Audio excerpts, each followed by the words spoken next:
Hi friends, ఈరోజు immunity power గురించి మాట్లాడుకుందాం. మనం ఏంటంటే ఇమ్యూనిటీ పవర్ అంటే ఏంటంటే రోగ నిరోధక శక్తి. అంటే ఈ రోగ నిరోధక శక్తి అనేది మనలో ఎలా ఉంది అనేది, ఎంత ఉంది అనేది తెలుసుకోవచ్చు, మనమే తెలుసుకోవచ్చు అనమాట. ఏ విధంగా అంటే మనకి సంవత్సరానికి వచ్చి జలుబు కానీ జ్వరం కానీ రెండు రావచ్చు. జలుబు రావచ్చు, జ్వరం రావచ్చు, రెండు వచ్చినా ఏమి కాదు. కానీ అవి వచ్చిన జ్వరం అయితే 3 days మినిమం మ్యాక్సిమం 3 days లోపు ఉండాలి. 3 రోజుల లోపు తగ్గిందంటే ఇమ్యూనిటీ పవర్ 70+ ఉన్నట్టు అనమాట. అలాగే జలుబు కూడా ఏమైందంటే ఇది వచ్చి మినిమం 5 days ఉండాలి, మ్యాక్సిమం 7 days అంటే 1 week లోపు. 1 week లోపు ఈ జలుబు కూడా పూర్తిగా తగ్గిందంటే ఇమ్యూనిటీ పవర్ చాలా వరకు మంచిగా ఉన్నట్టు అనమాట. ఎందుకంటే ఇమ్యూనిటీ పవర్ అనేది ఈ రెండింటి వల్లే మనం తెలుసుకోగలం. ఏదంటే కరోనా ముందు నాకు కానీ, నేను చాలామందిలో మా ఇంట్లో ఫ్యామిలీలో చూసింది ఏంటంటే కరోనాకి ముందు, అంటే కరోనా వచ్చిన తర్వాత కాకుండా కరోనాకి ముందు మాకు ఇమ్యూనిటీ పవర్ మామూలుగా ఉండేది కాదు, 70+లో ఉండేది. ఎందుకంటే మాకు ఇయర్కి వచ్చి జ్వరము జలుబు, ఒక్కోసారి జ్వరం వచ్చేది, ఒక్కోసారి జలుబు వచ్చేది. జ్వరం ఏంటంటే కరెక్ట్గా 2 daysలో మినిమం మ్యాక్సిమం 2 daysలోనే తగ్గిపోయేది అనమాట. అలాగే జలుబు వచ్చినా కానీ 3 days 5 days లోపల తగ్గిపోయేది.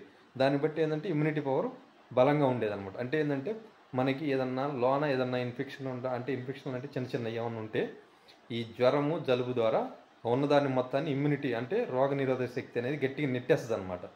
మనం ఇప్పుడు భోజనం చేస్తే సాయంత్రం లేకపోతే రేపు మార్నింగు ఎలాగ మలమూత్రాలకు వెళ్తామో ఆ విధంగా మనలో ఇమ్యూనిటీ పవర్ అనేది మనకి ఏదన్నా చిన్న ఏమన్నా లోన ఉన్నా కానీ, ఏదన్నా నులుపురుగులు అంటారు చూసిన, నులుపురుగులు కానీ చిన్న ఏమన్నా ఉన్నా కానీ ఆ జ్వరం ద్వారా కానీ లేదా జలుబు ద్వారా కానీ బయటికి నెట్టేస్తుంది అనమాట. ఈ ఇమ్యూనిటీ పవర్ ఎక్కువగా ఉంటాయి.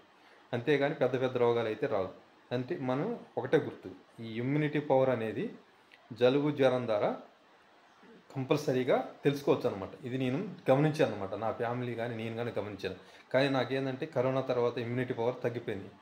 నాకు వచ్చి 50+ ఉందన్నమాట ఇప్పుడు.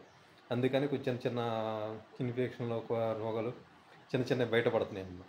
కాబట్టి ఏంటంటే ఇమ్యూనిటీ పవర్ అనేది ప్రతి వ్యక్తికి ఒక బలం లాంటిది అనమాట. దాన్ని మనం కాపాడుకోవాలి. ఇమ్యూనిటీ పవర్ లేకపోతే చిన్న రోగం వచ్చినా కానీ దాన్ని దీర్ఘకాలికంగా ఎదుర్కోవాల్సి వస్తుంది. ఇమ్యూనిటీ పవర్ అనేది ప్రతి మనిషిలో పెంచుకోవాలి. ఇమ్యూనిటీ పవర్ అనేది పెంచుకోవడానికి మనం చాలా జాగ్రత్తగా ఉండాలి, మంచి ఫుడ్ తినాలి. అలాగే ఇప్పుడు కరోనా వచ్చింది కాబట్టి ఈ కరోనా తర్వాత మరీ దారుణంగా ఇమ్యూనిటీ పవర్ అనేది చాలామందికి, ఎంత పెద్ద 90+ ఉన్న వాళ్ళకి, అంతకుముందు కరోనాకు ముందు 90+ ఉన్న వాళ్ళకి కూడా ఇది 50 పడిపోయింది అనమాట. అంటే ఎంత పడిపోయింది?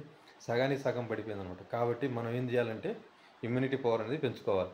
కావున ఈ ఇమ్యూనిటీ పవర్ పెంచుకోవాలంటే మనం ఏమి చేయాలి, ఏమేమి ఫుడ్ తినాలి అనేది మా నాన్న మాకు చెప్పారనమాట. అంటే అది వెనకట వాళ్ళు ఏంటంటే వాళ్ళకి ఈ డాక్టర్లు ఇవన్నీ వైద్యులు ఏం లేరు, నేను వైద్యుడే కాదు.